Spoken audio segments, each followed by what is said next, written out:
up tomorrow and forgot all of the things I learned in pro makeup courses, these are the 5 things that would still make me look like I know what the fuck I'm doing. Number 1, and this one is going to be boring, but it needs to be said, because skin prep and skincare, but skin prep specifically, is way more important than any of the makeup techniques or makeup products that you might want to use and hope that they are going to make you look smooth, beautiful, whatever. Exfoliating, but with the type of acid that actually suits your skin's needs. A really good thick moisturizer before your makeup. Waiting in between you applying your products so they actually have time to absorb instead of just slapping them onto one another, which then creates a layer on top of your skin. And brings me to number 2, which is foundation, and I would not apply it first directly onto my face, and then B, I would not apply as much as the influencers are applying, and C, I would not apply from the middle part of my face. I would apply it from the outer parts of my face, blending inwards so the thinnest layer of the product is in the middle of your face, because this is where you get oily, creasy, and blah blah blah.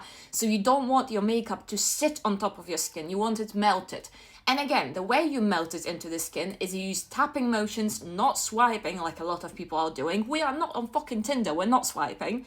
Tapping motions, and you're tapping them downwards, so any dead skins, dry skins, peach fuzz, anything, you can kind of help it stock it down a little bit so it's not as visible. Same with concealer, I wouldn't apply it directly onto the face, that's already too much, that's gonna crease, see? But I would just start tapping it into the spaces that I want brightened. Number 3 is your contour, which you need to place not where other people are placing it, but you need to place it where your natural bone structure is, where your shadows naturally are, which is corner of your mouth, top of your ear. That is a line, and from that line, that is typically, see, below your cheekbone, this is where you place your corrective. Now, this is where you place your contour, and from that point you are blending it upwards. Before eyeshadow placement, you always want to follow your natural eye shape, right? Which means that wherever your eye falls into the eye socket, so here for me, this is where your darkest shade should end, and from this point onwards you are blending with lighter shades.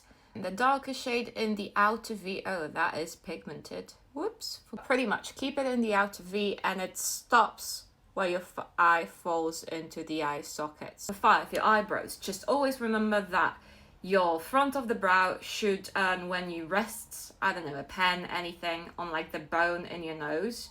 This is where and it goes through the inner corner of your eye. This is where your brow should start. When you move it so it's through the middle of your pupil, that's where your arch should be, and move it again so it's through the outer corner, that's where it should end.